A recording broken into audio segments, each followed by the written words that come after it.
Week 4 of my journey to the new 1%. I worked on the logo with a friend and created a bunch of content. My VA edited the content like a rock star because the reels have been popping. I had a few conversations with some people who might want to house hack a sober living property for me, and that would help me get in with a lower entry price, and of all places, they came from a Craigslist ad. So yes, I'll vet them some more, but that was epic. I got rejected by some private money lenders, but I started to explore business credit and got a coach to help me do just that at an affordable price. I've also been trying to build a list of sober living operators for my VA to message with a consulting offer for some immediate cash flow and experience. Found a guy on Fiverr who can help me do just that. That's my week on the journey to the new 1%. Comment below and let me know how yours went. Let's dive into the nitty gritty of my week on the journey to the new 1%. I have the new 1% aspect of my life, and then I have the sober living aspect of my life. This new 1% is the branding component of it. It's the podcast. It's the commitment I made to myself to just be consistent, post daily, and I'm niching down to show you my journey of buying and selling businesses in real estate and to help you buy and sell businesses in real estate. The part I'm kind of running into is we've switched up the content, right? It's very different. The reels are very different. What I'm talking about is very different. I've stopped interviewing people about their dreams and goals. My podcast used to be the Living the Dream podcast. Now it's the New 1% podcast.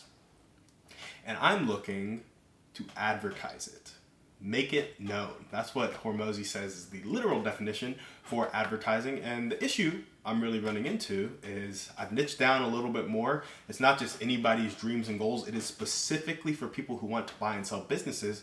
However, a lot of my followers on social media are really just friends and family. I wouldn't say many of them are entrepreneurial. And so what does it look like to make this podcast known? What does it look like to jump on other podcasts and talk about it, to really target my audience, to maybe send some DMs to followers of entrepreneurs who are teaching you to buy and sell businesses like Cody Sanchez, and there are some others out there that I follow. I think like Paul Rogers or Jake Rogers, or not Jake Paul.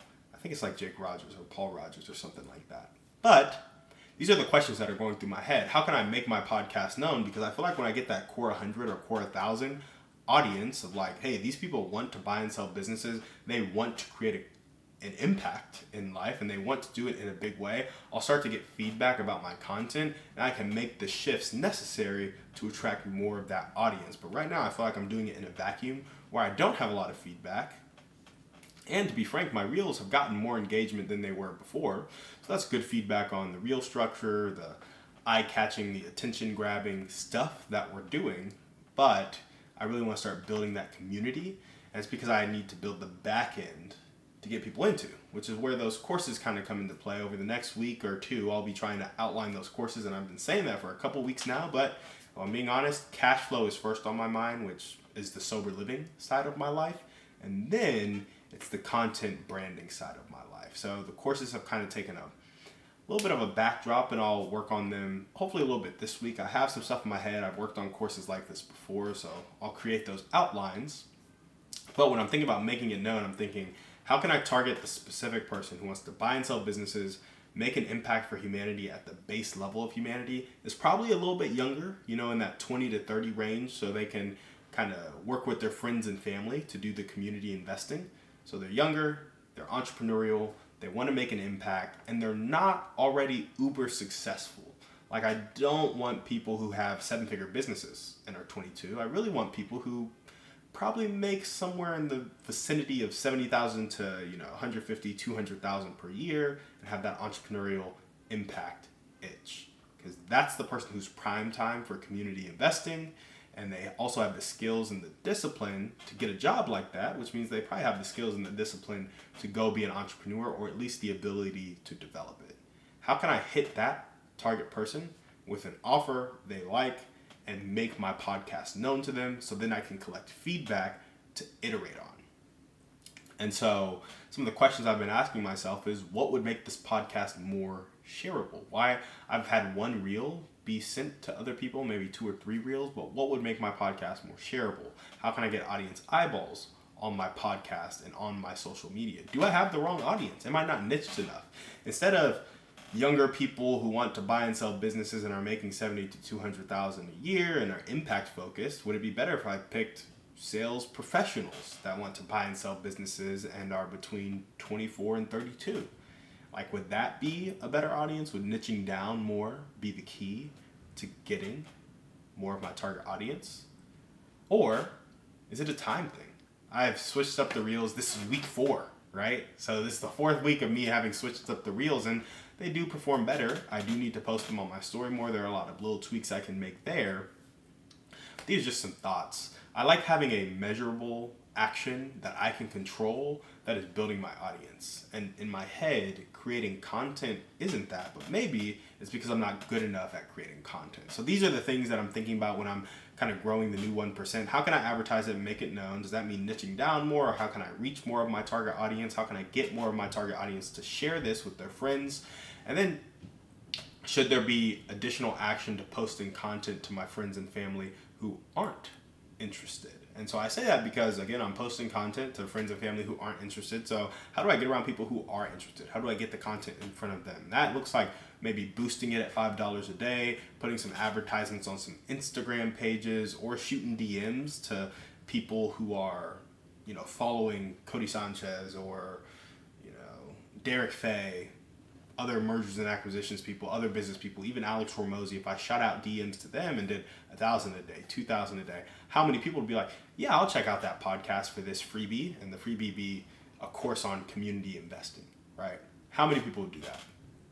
So just getting some ideas in my head, and really I'm kind of focused on the DM thing, offer a freebie for feedback on the podcast is really where I'm leaning.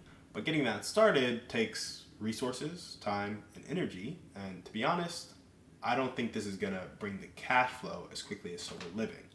And speaking of sober living, let's jump to that now. So, new 1%, I kind of want to think about advertising. I've kind of landed on DMs plus free content, not free content, a freebie, a free course, or a series of courses for people who kind of interact with my podcast, listen to it, and target people who follow influencers and entrepreneurs, shooting out cold DMs to them. That's where I've landed on with the new 1%. Execution on that, I don't think it'll happen anytime soon, frankly, because it's not bringing cash flow. But I will outline the courses. That's kind of what I'm focused on over the next week for the new 1%, brand building, courses, content.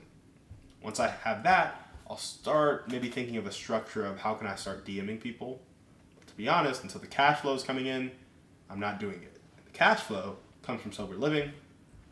And kind of what's on my mind with sober living is getting commitments from people with capital. Right now I have 2 people who have said they would like to house hack a sober living property for 20% equity and 20% of the cash flow, which means I can get into a property for 5% down. Now, that 5% down, I need from a private money lender. And I've had some people who had some soft verbal commits, but after I shot them deals, I didn't have any firm commits. And so now I'm back to building my private money partner list up to 100, which means going on Pace Morby's capital raising Zooms and seeing what he has posted and who are the people that comment and how I can talk to those people, and having like a 1-pager term sheet for how my sober living operation will run, when they'll get their money back, and kind of how they're a long-term partner in it. So yeah, I'll build my list to 100 for that by going to the Zooms, going to the Facebook groups, interacting with people, DMing more people. That's kind of the stuff that I want to do to get going on the private money partner list. But I'm not holding my breath on people giving me money. Again, I like activity that I can control.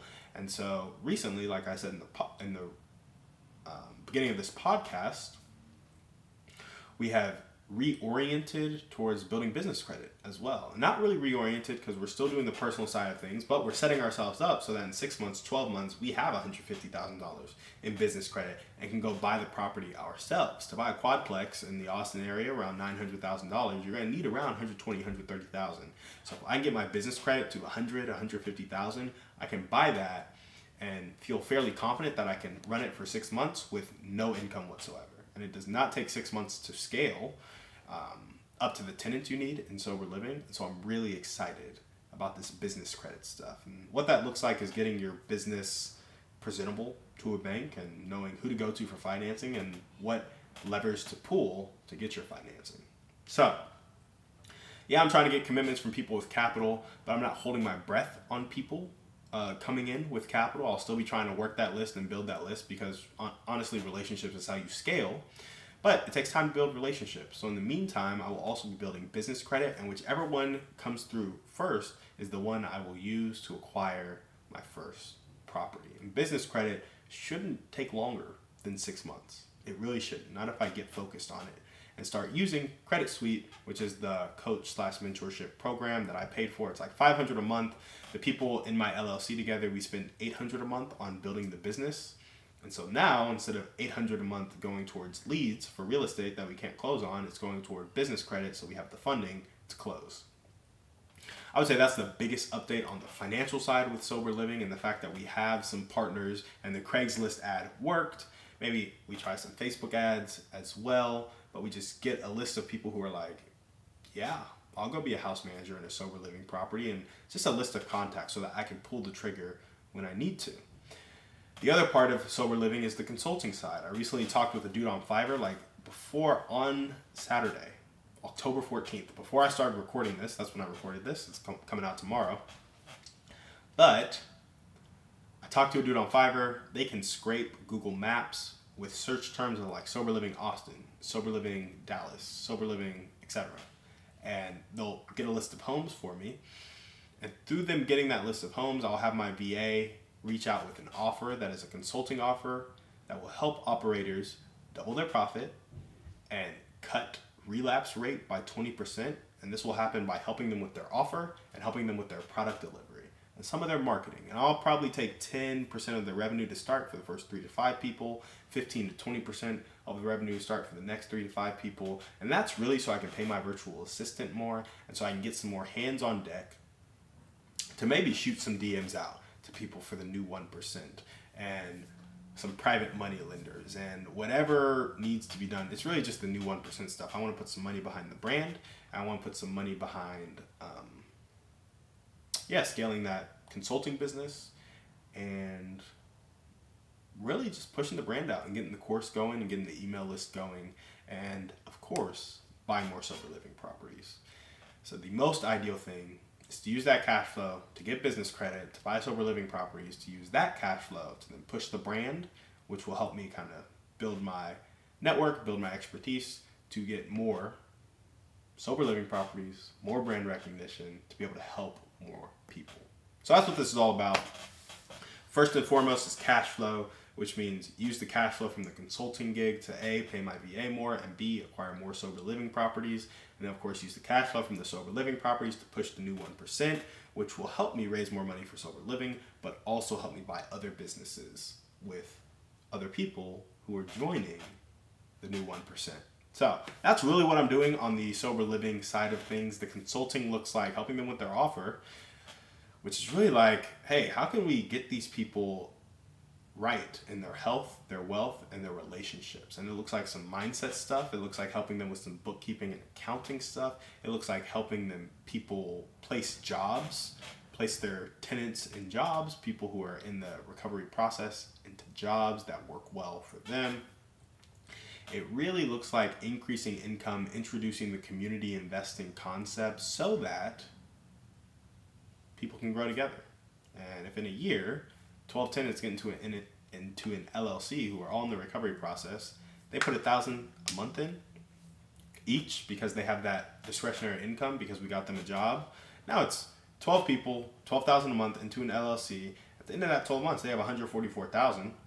They could put that money to work or get business credit and go buy a $2-3 million business that cash flows $800,000, $900,000 a year, and they could just have me run it or another operator run it, and they keep the majority of the equity.